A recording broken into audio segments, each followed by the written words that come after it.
So I want to start off with the obvious controversial one, which is the drop-in of the utility, where if people don't know, it's actually something people often speculated over the years, would this be an interesting change? Like, obviously, the example would, in the old days, I noticed was a very tame one, which is, shouldn't you be able to drop a diffuse kit, for example, to your other teammate? That's probably the one I think most people wanted. Instead, they've gone whole hog, and at any point in the game, you can just throw your utility, and obviously, we don't mean, like, actually activate the flash or the nade. We do mean you can just throw utility on the floor for your teammate to pick up now, to pick up during the round at any point. And so the implications here are actually enormous. Like, this in theory is one of the most game-changing things ever to happen in CSGO. So Maniac, when you initially heard of this, when you thought about it a bit, what angle are you coming down on with this? Because I noticed, as usual, a lot of pros are kind of against it, and then I noticed it's mainly actually people like casters like Lawrence and stuff who are they're trying to look for sort of the bright angle of like, what could it change? So where did you come down when you heard this? Well, first of all, I was extremely shocked. Like, just the way you said it, right? It is a game changer by all account, and I even tweeted, like, I think the way we play in Counter-Strike is about to change. I don't know if it's going to be in the next few days, few weeks, or a few months, but eventually down the line, the way we play Counter-Strike is going to be changed. And I've been kind of pissed off by people, being so against changes and taking such strong stance against it, because I'm like, how do you know how things are going to turn out? You do not know. We don't know, right? We all have a few ideas or a few clips going around with like fakes, with dropping grenades or whatever. I'm not really interested in that. I'm interested in where things are going to be in 3 months. It's like there's going to be a first wave where people are just maybe abusing that, and then there's going to be people adapting to it, and then we'll go through a whole new meta. So I think that it's going to change the game profoundly.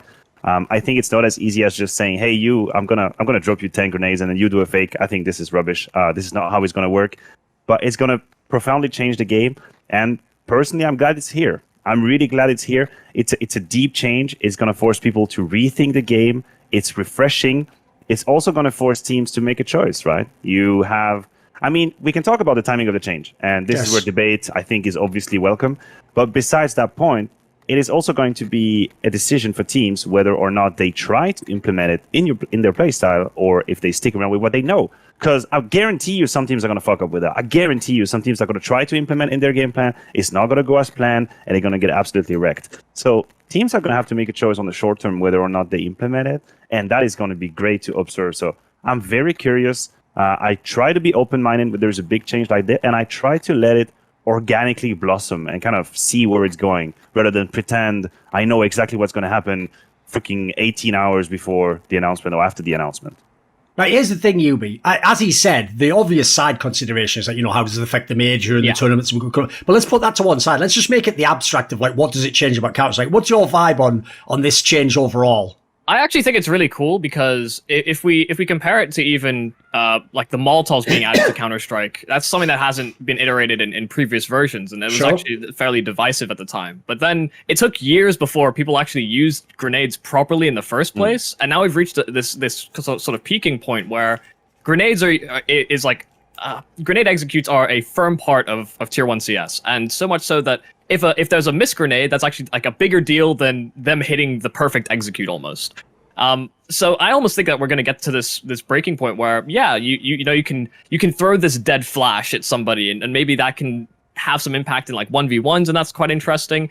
I just feel as though that the knee-jerk reaction where everyone's freaking out is mainly just people without that foresight, not thinking to the future, because it does feel like almost another version of Counter-Strike has entered the fold, but you don't get that choice. You can't go back to source. There's no other game to curl yourself back into. This is my safe space. Now you have to make that decision, like Maniac's saying, where do you adopt it early enough that you're able to implement it properly, or do you let other teams do all that groundwork for you, and maybe you're behind the curve, but I just don't think it's going to be big enough of an impact, because I don't think people are realizing if you drop 10 nades to somebody at the start of a round, especially if you're on CT sides, that's going to affect your timing across the map.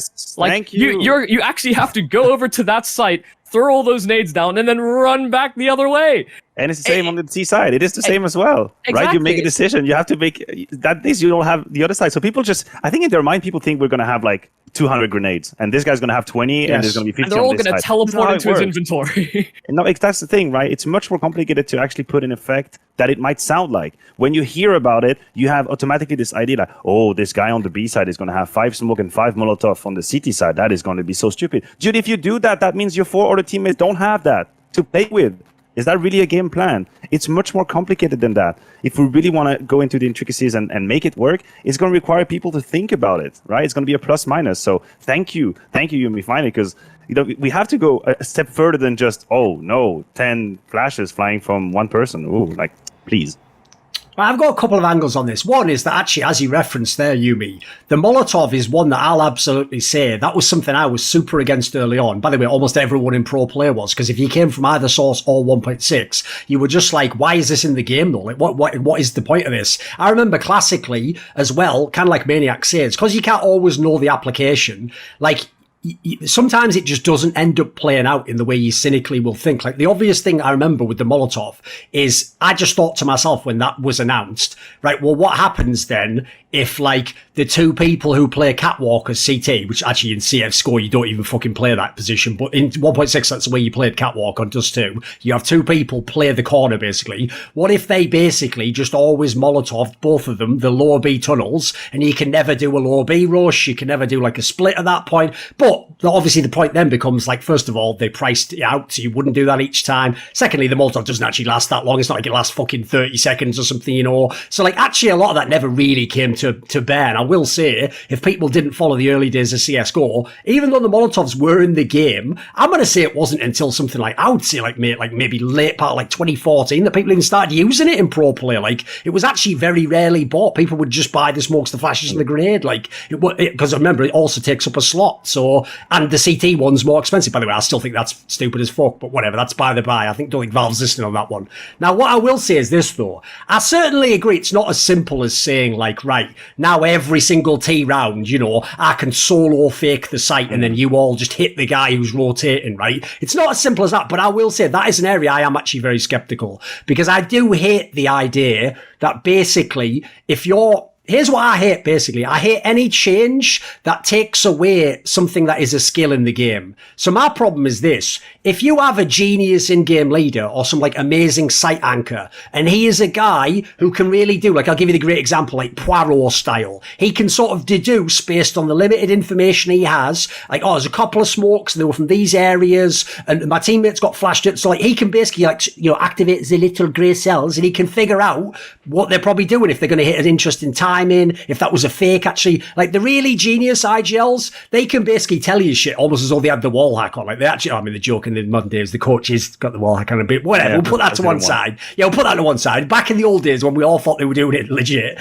Basically, you know, that's like an extra skill you can have. And that means the difference between maybe having Glaive on that site and having, I mean, I'll just pick someone who isn't like a real IGL, like I don't know, fucking Nexa or something, you know, someone who hasn't done it for as long. They've just done it, they've sort of switched for happenstance. That's going to actually be like a tiny, it's a fraction, but that might be a little thing that gets you a couple of extra rounds. That might help a teammate on the other side of the map. In fact, one of the things I think of when I look at Device having all these problems in NIP is everyone else thinks he's just shit in the game. I think he's just living in a world where he doesn't have comms from all these genius players. He doesn't have like setups where he knows his back's covered. You know, there's a million factors you don't take into account that sort of are invisible around you in the game. I do have my concerns about that because like I don't really want to live in a world where like essentially you just gamble on the CT side with your read in that sense. Like what are those two smokes coming over because people are going to attack? Is that one guy throwing 2 smokes and then rotating off? What do you think on that? Do you have any counterpoint? Also go ahead. Yeah, sorry, I was just going to say, I actually just think it's going to end up with this sort of reaction and then counter reaction, where if T sides are finding that, you know, they're bombarding flashes or trying to pool nades to go for some of these fake executes, you're going to see naturally almost CT sides get more aggressive and even just throw a nade in the spot where all those flashes and smokes are maybe on the ground, because that's going to throw all of those smokes and flashes into different spots and make it a lot more difficult to go for some of those solo executes, in which case half of the game almost becomes for that T side faking player to, you know, recover and go on like this Dora Explorer type mission to fix and get the execute together, because nades will an HE grenade will disrupt all of the things that are on the floor. So in the Yes, same that's way true. that a weapon would. So I think there is counterplay in that respect, but it is going to also push CTs to go a bit more aggressive and find some of those more aggro lines to throw the HEs. What do you think, Maniac? I also think that we should remember that there is like throwing a grenade in Counter-Strike it takes a while, right? So first of all, you have to find your angle, you have to be in the right position, you have to aim at the right target, you have to pull out the grenade, you have to throw it. Now, when there is an execute on a site, right, you'd have 2 to 3 players lining up with smokes, and then it's going to be flashes, 1, 2, 3, 4, 5, 6, and there's going to be 2 Molotovs at the same time and flashes. 1 person or 2 persons cannot do that. I agree that it's a skill in Counter-Strike to assess the situation and look at the utilities flying and knowing what's happening. I think that skill is going to get fine-tuned because now there's a question of timing, right? You're going to see 1 smoke, maybe another one behind it, and then you are going to be able to say, okay, by the timing, this is probably 1 guy. This is not 3 persons at the same time. Sure. It is 1. And that is going to be a skill. And if you know that, you can push that person. You can react differently. So I think that the very strong players, very cerebral players, will be able to figure that out. What does a fake look like if it's a staggered execute by 1 guy or if it's actually 3 players? One other angle as well I add as well, and this is something I think is a potential negative, is like I say, I like things that are essentially, if someone's exceptional at something, they get a little extra reward in the game. Now, one area where I have a hard time figuring out how this isn't going to be an issue is think about in the past, right? I mean, a classic team for me was Virtus Pro for this. They genuinely had at times 4 players who knew all the amazing smokes and this is one area, I mean, maybe you could talk to it, Maniac. I know a lot of fans won't get this, but since there are so many lineups and so many over the years, there are plenty of pro players who even in the game are going, I don't really know that smoke. And then they have to hope that, the teammate's alive who knows it. Well, here's the thing. In this world, because you can give them the utility, in theory, you can just always have the same 2 people who know all the fucking smokes. Right. They could in theory always throw it because you can always give it to them. Whereas I know it's a more of a nitpick on that one, but I do think in some ways that actually might make it a bit easier on T side, as it were, because you can just always have the guy who knows how to throw the lineup. Whereas in the same analogy, I'll just pick one random guy. Let's say it was fucking BR, let's be real, it'd be Pasha. Let's say it was Pasha who didn't know the smoke, right? Well, if he's the one who has the smoke and Neo doesn't, you shit out a lock there, mate. Unless basically you let your teammate get killed and pick it up in that way, which no one has ever done in competitive play. Neo just has to watch Pasha just throw it and go, well, that didn't fucking land. I guess we're running on the site, boys. There's one angle I don't think I've heard anyone come with.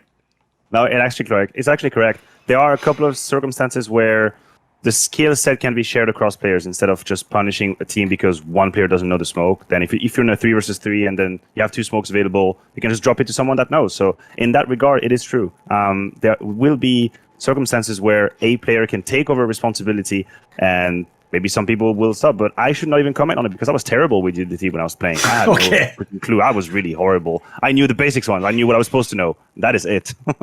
But I think it almost increases the stock of players like Tizian, who I think is notably the big clan sort of nade nerd almost. He looks for weird bits of utility. So I actually like that there is maybe a stock inflation, but yeah, the decrease in skill, I do agree that you don't end up in those weird spots where the next big jump for players coming out of the pug circuit is usually can they get executes together, can they listen, and can they do they have the ability to act as an information sponge and absorb all that information. Now you might not even need to run them through that gauntlet and say oh, know all these lineups, just buy the smoke and then chuck it to me. Want to see more cool, funny, interesting clips based on topics from my content? Well, subscribe to this channel then, or, be a pleb and don't.